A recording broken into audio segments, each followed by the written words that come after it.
Benepisyo ng hinog na papaya. Ang papaya na madalas ihalo sa mga lutuing bahay ay hindi alam ng marami na ito ay maraming taglay na mga benepisyo kung ating kakainin bilang isang hinog na prutas. Narito ang mga benepisyo ng hinog na papaya.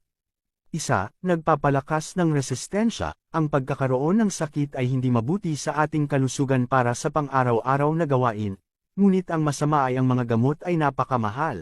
Ngunit ang papaya ay mayroong vitamin C. Ang vitamin C ay ang pinakapopular na immune system booster vitamin na maaari mong magamit para sa iyong kalusugan. 2. Panlaban sa cancer. Ang papaya ay may phytonutrients at flavonoids na tumutulong sa ating katawan upang maalis ang mga free radicals na maaring bumawas sa panganib na cancer sa colon at prostate ayon sa pag-aaral. 3. Pangtanggal stress. Madali kang makakakuha ng stress kung ikaw ay kulang sa mga nutrisyon.